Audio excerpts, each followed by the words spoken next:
Vous êtes bien sur le plateau de votre quotidienne et week-end. C'est tous les jours, midi, 18h, 23h, sur la chaîne numéro 23 de votre satellite, mais aussi sur la chaîne numéro 7 de la box SFR à 9h. Nous sommes en radio à midi. Nous sommes en live Facebook, et oui, sur le Facebook d'Éclair FM TV. Personne d'autre, et à 13h, nous sommes déjà en replay sur le YouTube de la chaîne pour vous parler un petit peu de tout ce qui se passe en Guadeloupe et sûrement de changements et surtout de changements professionnels. Parce que oui, vous avez envie de quitter votre boulot. Il ne vous rend pas heureux. Il y a une petite voix dans votre tête qui vous dit « C'est pas bon pour toi, frère. Faut que tu sortes de là. Fais ce qu'il te plaît. » Mais peut-on réellement écouter sa voix? Ben pour en parler, je reçois deux professionnels. Je reçois Gwenaëlle et Sophie. Qu'a-nous fait? Bonjour. Bonjour. Ça va, bien installé? Très bien. Oui, très J'adore la couleur que vous avez emmenée sur le plateau. Merci. Merci. Franchement, les filles, mes futurs invités, c'est ça que je veux. Je veux de la couleur. Je veux que ça flash, que ça... Justement, franchement, ça me fait plaisir. Alors, on va parler de cette petite voix qu'on a dans notre tête. Déjà, première question. Nous sommes en 2022 et j'ai l'impression qu'énormément de personnes souhaitent changer de métier. Pourquoi? Et selon vous, quel a été le déclic? Moi, j'ai l'impression que c'est le Covid. Je pense que ça avait peut-être commencé avant le Covid, mais c'est vrai que pendant le Covid, on a eu énormément de temps pour réfléchir à ce qu'on avait vraiment envie de faire dans la vie et à se déconnecter un petit peu du mode pilote automatique, de ce que pensent les autres, de ce que pensent les parents, de ce que veut le conjoint, la conjointe, etc. Et les gens se sont recentrés sur eux et se sont rendus compte que peut-être qu'ils n'étaient pas forcément à l'aise, épanouis dans ce qu'ils font actuellement. C'est fou parce que souvent, on a même des personnes qui ont un boulot vraiment où ils vivent très bien et ils gagnent vraiment très bien leur vie et ils préfèrent franchement claquer la porte, aller faire peut-être quelque chose qui va leur apporter moins au niveau du salaire mais plus au niveau de la santé mentale et du bien-être. C'est vrai ou pas?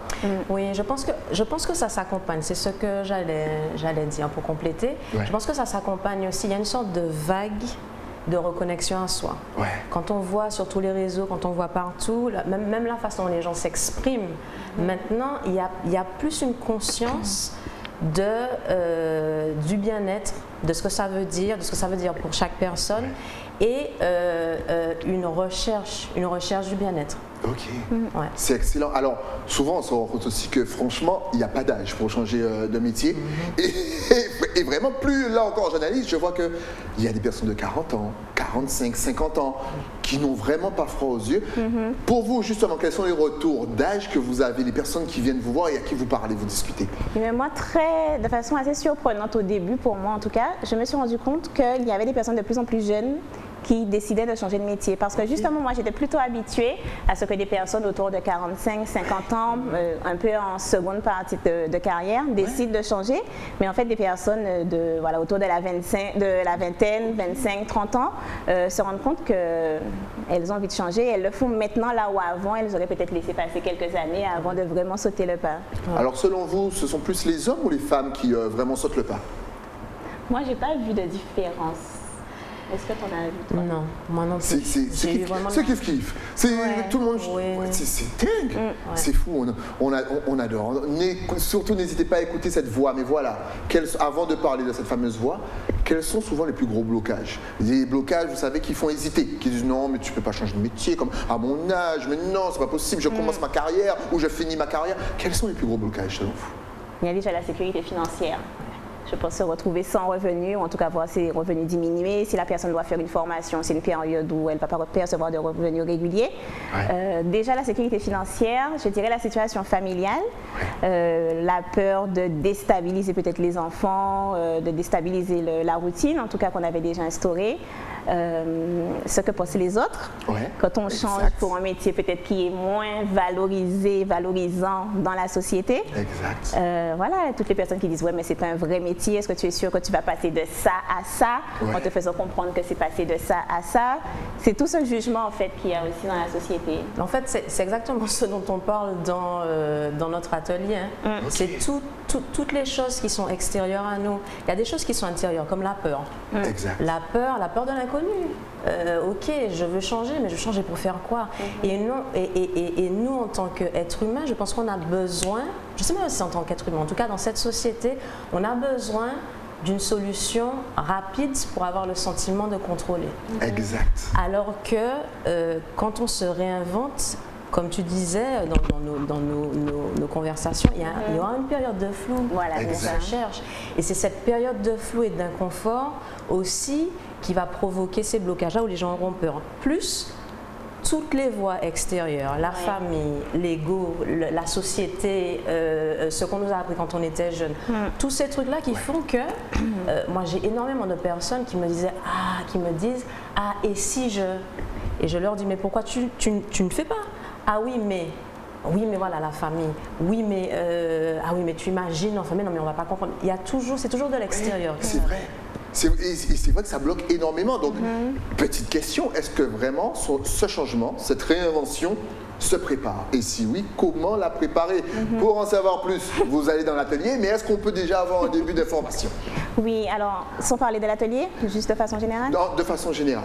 Alors, je pense que l'une des premières étapes, c'est vraiment de prendre ce temps-là, de se reconnecter à soi. Mais je dis vraiment se reconnecter et pas se recentrer volontairement, ou en tout cas pas se fermer à ce qui se passe autour. Parce que on entend souvent parler d'introspection et les gens ont tendance à assimiler introspection à fermeture. Or, parfois, c'est en discutant avec les autres que nos idées s'éclaircissent. Peut-être que la personne va nous dire « Ah, mais je connais telle personne, je peux te mettre en contact avec telle personne. Ah, j'ai fait telle formation. » Et on passe à côté de ça si on se ferme finalement aux autres. Donc, une période de reconnexion à soi. Quand je dis reconnexion, c'est qu'est-ce que j'aime faire, qu'est-ce qui me fait vibrer, qu'est-ce qui me fait oublier la notion du temps, quelles sont les fois où j'ai oublié de manger tellement j'aimais ce que j'étais en train de faire. Donc se reconnecter un peu à toutes ces choses qui sont très très personnelles, tout en restant connecté à ce qui se passe autour de nous. Pour moi, c'est vraiment reconnexion et en même temps expérimentation en discutant avec les gens. Et dans l'expérimentation, en discutant avec les gens aussi, effectivement, on peut nous donner des idées, mais en faisant sortir la conversation interne qu'on a, il y a aussi cette exploration. Très souvent, on a une conversation avec quelqu'un d'autre, la personne ne parle pas, et puis brusquement, on a des idées, des inspirations. Le fait de faire sortir, de donner la parole à tout ce qui se passe à l'intérieur, ça aussi, ça nous permet d'explorer en étant connecté à d'autres personnes. Et c'est très bien, surtout que tu as parlé de conversation intérieure. Alors ça, je connais un rayon, on est au moins 14 000 dans ma tête. Déjà, comment écouter la bonne petite voix, parce qu'il y a cette fameuse voix dans sa tête, mais oui, tu peux le faire, mais oui. Alors comment déjà l'écouter, comment lui faire confiance, et surtout comment choisir la bonne petite voix, parce qu'encore une fois, moi, il y en a plein de petites voix, il y en a au moins 10 minimum. Alors déjà, comment faire? Et comment écouter sa petite voix? Alors déjà, tu dis petite voix. Moi, je dirais, c'est tout, ça passe par tout. Et très souvent, enfin, j'allais dire que ça passe pas par la tête. Non, c'est pas vrai. Ça passe aussi par la tête, mais très souvent, ça reste une démarche très intellectuelle. Et donc, on écoute ce qu'il y a dans la tête, et ce qu'il y a dans la tête, très souvent, c'est pollué par toutes les choses extérieures. Exact. Alors que quand on retourne à l'essentiel, c'est-à-dire ce qu'il y a dans le cœur, ce qu'il y a dans les entrailles, dans notre non-non, le non-non, il se trouve là, dans le corps. Et donc, en fait, ça se fait pas comme ça, parce qu'il y a identifier cette voix. Donc, moi, je vais dire, on utilise le terme boussole interne, parce que c'est pas qu'une voix, ça peut être des sensations, ça peut être des messages, des visions, ça peut être toutes sortes de choses. Identifier où on la ressent. Donc, quand il y a quelque chose qui te fait vibrer, c'est là que tu vas le ressentir. Et puis, pouvoir faire la différence entre la voix de l'intuition et puis toutes les autres voix. Comme tu dis, les 14 000 autres voix qu'il y a, qui vont faire que ça sera la voix de la limitation qui va te dire « Mais ma fille, tu es folle, je te prends pour qui? Mais non, mais tu vas jamais réussir à faire ça. Mais non, mais tu es trop ci, tu es pas assez, c'est pas encore parfait. Non, mais attends encore un petit moment parce qu'il faut que tu sois quand même en sécurité. Non, mais attends. » Et puis, il y a toutes ces voix-là, toutes ces émotions qu'il faut pouvoir différencier de réellement notre intuition. Et ça, c'est un travail d'exploration. Ça se fait pas en 2 jours. On va donner les outils pour commencer l'exploration, mais c'est vraiment un travail d'exploration et puis se donner l'espace aussi pour pouvoir le faire. L'espace physique, l'espace énergétique, enfin l'espace dans tous les sens du terme. En tout cas, ce que je retiens, c'est que dès qu'il y a une petite voix qui vous soumet une idée et que ça commence à bouillonner, on vous a dit ici c'est le 2e cerveau, un truc comme ça. Eh ben voilà, commencez à écouter celle-là. S'il y a une voix qui vous parle et qui ne fait pas bouillonner, voilà. En tout cas, vous allez donner donc les techniques, parce que là, pour l'instant, elle tease le truc. Elle vous donne déjà beaucoup de techniques, je trouve. Mais vous avez donc un atelier où vous pourrez aider donc nos amis guadeloupéens qui peut-être ont envie de changer de métier, c'est quand, c'est où, c'est comment et est-ce que c'est toute la journée? Alors, c'est l'atelier Listen, écouter son intuition pour une réinvention professionnelle consciente et réussie, qui va se dérouler les 17 et 18 septembre prochains. Ok. Voilà. Alors, comment ça se passe? Est-ce qu'il faut s'inscrire en avance sur Internet? Est-ce qu'on peut arriver tranquille le jour même, se dire vas-y, je vais tout te donner le jour même? Ou pas du tout? Est-ce que les places sont limitées? Oui. Est-ce qu'il y aura des intervenants, des professionnels? Dis-nous tout. Oui, donc les places sont limitées, il faut s'inscrire sur Internet, sur WizEvent. Donc on a un lien à disposition sur nos réseaux et j'imagine que vous allez le mettre aussi à l'écran. Elle connaît trop bien l'émission. J'adore quand mes invités regardent mes émissions. Donc voilà, et ça va durer 2 jours pendant lesquels le but c'est vraiment de redonner à l'intuition sa place dans le processus de réinvention professionnelle. Parce qu'on discutait souvent de ça avec Sophie et on se disait qu'on n'a pas l'impression que les gens sont complètement déconnectés de leur intuition, puisque ce sont des choses qu'on entend. On entend les gens dire une idée m'a dit, quelque chose m'a dit de faire telle chose. Donc on a déjà cette certaine sensibilité à notre intuition. Là, le défi c'est de ramener ça dans notre vie professionnelle, chose qu'on ne fait pas toujours. Et c'est fou parce que mine de, nous sommes des gens des îles, de la Caraïbe, donc mine de, on a, je ne dirais pas qu'on est très dans le surnaturel ou quoi que ce soit, mais on a quand même un lien avec tout ça. On aurait dû avoir cette relation avec notre voix intérieure plus facilement, c'est fou. Pourquoi on l'a étouffé? Je sens que Sophie a une bonne réponse. Non, complètement. Quand je nous vois, enfin nous, aux Antilles, Martinique, Guadeloupe et dans la Caraïbe, de manière générale, on a quand même un rapport avec notre corps qui est quand même fort. C'est-à-dire qu'on a quand même un ancrage de par la musique, le cas, le tambour. Les gens ici sont quand même très intuitifs. Et ils vont te dire en lit des 10 moins.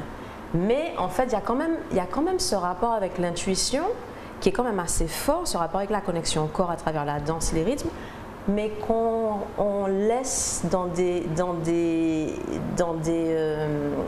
comment on dit ça? Areas, Là, tu peux parler en anglais. J'ai reçu Maya Bloom tout à l'heure. Don't worry, girl, you can talk to me in English. I will translate. Non, mais qu'on réserve à des secteurs particuliers. Donc, ce sera les secteurs de la danse, certains secteurs, mais on ne les applique pas à tous les aspects de notre vie. Pourtant, c'est quelque chose de très puissant, ce qu'on a ici aux Antilles, et mais qui nous donnerait une puissance impressionnante si on l'appliquait à tous les domaines de notre vie. En plus, on a une énergie, on va pas se mentir, on n'habite pas Paris, c'est pas le béton, donc on a plusieurs énergies. Le soleil, c'est une énergie de fou. La rivière, certains vont dire ouais non, vous êtes trop dans la rivière me recherche, mais c'est vrai. Allez vivre à Paris, revenez ici, vous verrez si votre énergie sera la même. Et on en reparle. Exactement. Toi, tu vis à Londres, si je me trompe pas. Je vivais à Londres. C'est pour ça anglais, français. Excuse me. Excuse me. Et tu vois que l'énergie est quand même différente. Non, mais ça n'a rien à voir. Rien à voir. Donc encore une fois, reconnectez-vous avec vous-même, c'est important. Donc ça sera sur 2 jours. Ça commence, c'est 2 jours vraiment full. Moi aussi je parle en anglais. Du matin au soir ou c'est que l'après-midi? 2 jours full, donc de 8h30 à 17h30, avec des temps différents, des temps qui seront plus justement dédiés à la reconnexion, des temps un peu plus d'échange, de discussion, des temps créatifs, parce qu'on va utiliser beaucoup la créativité, qui est un outil qui permet de se reconnecter à soi et à son intuition aussi. On sera dans un cadre naturel, donc tout est vraiment pensé pour cette reconnexion à soi. Vous voyez, encore une fois, la nature. Tant qu'on ne part pas loin de son île, on ne sait pas à quel point la nature nous fait du bien. Je vous jure, c'est excellent. Est-ce qu'il y aura d'autres intervenants? Est-ce qu'il y aura je ne sais pas, peut-être des professionnels dans leur domaine, ou vous serez seulement à 2? Non, ça sera que nous. Sophie et moi. C'est déjà pas mal. Et comment ça sera découpé les journées? Est-ce qu'il y aura vraiment des thèmes particuliers, mis à part la reconstruction, bien entendu, mais est-ce que vous allez vraiment mettre le doigt sur des choses bien précises? Donc le premier jour, c'est vraiment la conscientisation de notre intuition et vraiment où elle se trouve en nous. Donc ça sera commencer à discuter d'expériences où nous avons ressenti des choses. Donc ça c'est la partie on va dire la partie mentale, la partie intellectuelle. Donc à travers la discussion, les réflexions, quelques petits exercices où les gens vont se rappeler de moments où ils ont eu les intuitions, mais c'est aussi marié avec la reconnexion au corps. Donc ça sera vraiment beaucoup d'introspection pour savoir, pour se rappeler des moments de joie, des moments et des moments de doute, toutes sortes de moments, et savoir où les identifier dans notre corps. Donc l'intuition se manifeste de manière tellement variée, et c'est quelque chose de tellement personnalisé. Donc c'est super important de pouvoir le ressentir. Parce que je peux pas te dire oui, donc l'intuition, tu vas la ressentir là. Ça dépend. Ça dépend de plein de personnes, ça dépend ça dépend de chaque individu va le ressentir de manière différente. Donc il y a des outils qu'on va vous donner pour vraiment pouvoir vous aller chercher votre intuition à l'intérieur de vous. Donc il n'y a rien d'imposé, et c'est vraiment vous qui regardez, donc on utilise l'intuition, les outils qui vous parlent pour pouvoir vraiment identifier où se trouve, pour pouvoir avoir cette conversation avec notre boussole interne et identifier où se trouvent ces ressentis, où se trouvent, et aussi où se trouvent les émotions qui vont nous empêcher d'écouter notre intuition. Et donc ça, c'est aussi accompagné, parce que c'est vraiment le panel holistique. Donc c'est la partie mentale, la partie somatique, donc reconnexion au corps, mais aussi la partie nutritive. Et ça, c'est super important. C'est vraiment quelque chose, je suis très passionnée par ça, parce que la nourriture qu'on met dans notre corps, mais notre corps, c'est notre boussole interne, cette nourriture a un effet sur notre état émotionnel et notre capacité à nous reconnecter, à être présent pour se reconnecter à nous et pour recevoir cette intuition, justement. C'est trop vrai. C'est des plats, des petits plats, justement, qui vont permettre de nourrir les organes qui ont besoin d'être nourris pour... C'est excellent, ces 2 jours, vous aurez tout, le mental, la nutrition. Quels sont les organes, justement, qu'il faut nourrir absolument et qu'il faut préserver? Alors, la réponse, ça serait vraiment tous les organes. Bien entendu, parce que dès qu'il y en a un qui part, qui s'arrête de fonctionner, tu décèdes. Oui, parce qu'en fait, tous les organes, chaque organe est une... là, je donne une vision très... de la médecine chinoise. Donc, c'est les 5 éléments, bon, c'est quelque chose qui a 4000 ans, c'est même pas révolutionnaire, c'est juste qu'on était déconnecté de ça. Mais chaque organe est un vortex d'énergie, et donc la fonction physiologique de l'organe sera aussi très intimement liée avec sa fonction énergétique. Je vois. Et donc en fait, si l'organe n'est pas nourri correctement, eh ben, il ne pourra pas comment on dit ça, faire sa fonction énergétique correctement. Donc les organes, bon, c'est difficile de choisir, mais je vais en choisir 2. L'organe 3. 4. À la fin de l'émission. Je vous ai donc donné tous les organes. Vas-y, on t'écoute. Un organe qui est primordial, c'est le cœur. Exact. Parce que il faut qu'on puisse être connecté à notre cœur. Et quand il y a trop de bruit autour du cœur, mais on n'entend plus. Et quand aussi le cœur n'est pas nourri nutritivement, alimentairement correctement, eh ben non, il ne va pas non plus fonctionner correctement pour nous donner, pour nous faire nous connecter avec cette voix du cœur. D'autres organes qui sont très importants, c'est les reins.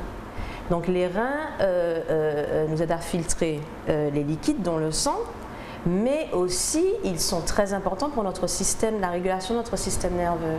Si le système nerveux, surtout avec la vie qu'on a là, on est overbooké. Exact, on est stressé H24, on dort stressé. Mais on n'a pas d'espace, donc notre système nerveux est surchargé.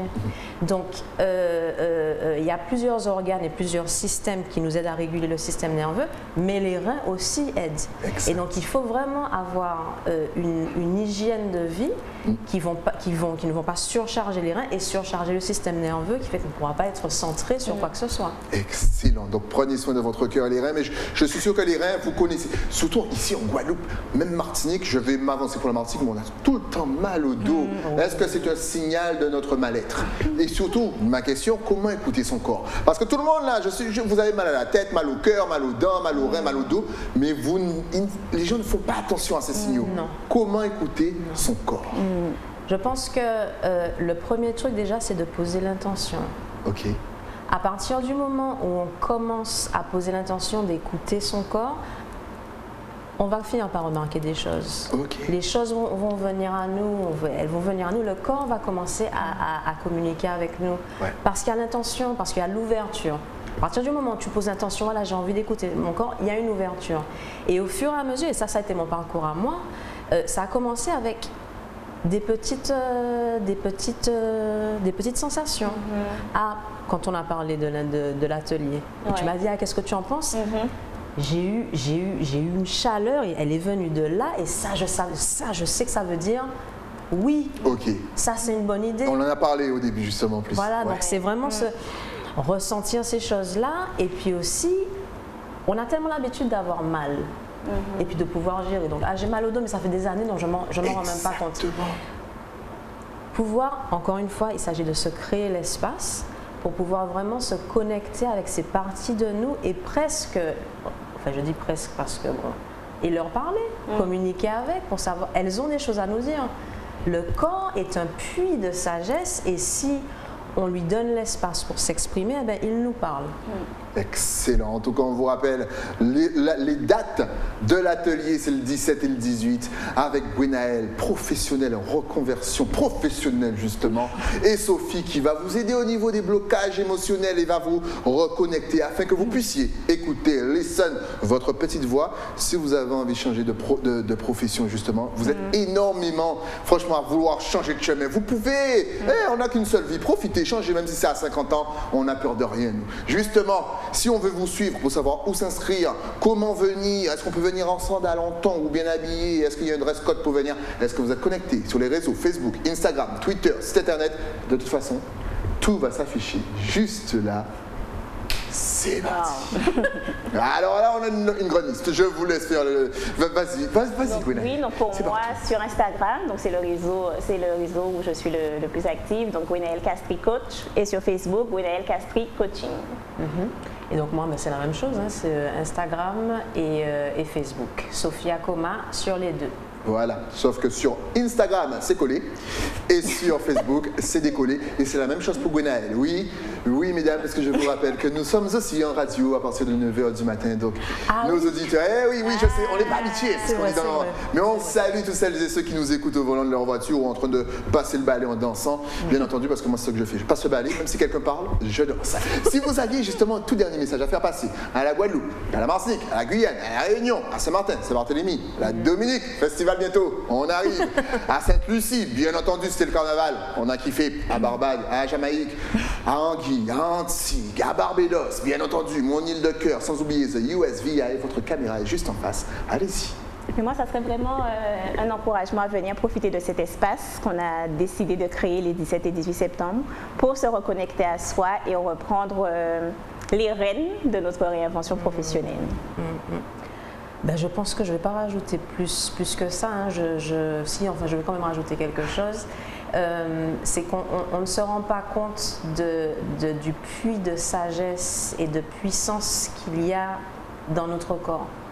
Et il est temps de donner au corps sa place, la place qu'il mérite dans notre vie et vraiment de l'écouter et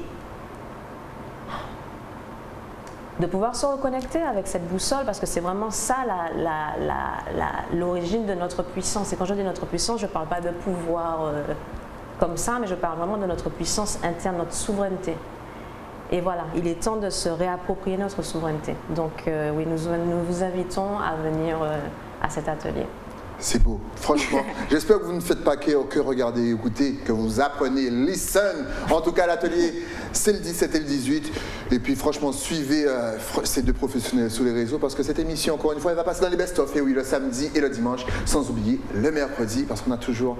Ça fait du bien d'apprendre. Franchement, vous avez beaucoup de choses. Merci à vous, mesdames, d'être passées sur le plateau. Dès que vous avez une nouveauté, vous repassez encore une fois et puis on va apprendre à écouter notre corps. Surtout moi, parce que j'ai 14 000 voix et j'ai l'impression d'écouter toujours la mauvaise voix. La seule bonne voix, c'est quand je vous écoute. Invite-les.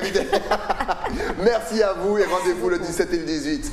Nous, on se donne rendez-vous demain avec de nouveaux invités. Eh oui, toujours sur la chaîne 23. Le temps pour moi, bien sûr, de remercier mon partenaire, celui qui m'offre cette chemise de folie. Eh oui, c'est les crèmes. Et pour ça, il faut faire quoi? Descendre à Basse-Terre, les Pointois. Je vous attends. Vous demandez Nathalie et elle va vous habiller comme jamais. Rendez-vous demain, toujours sur Éclair TV. À demain.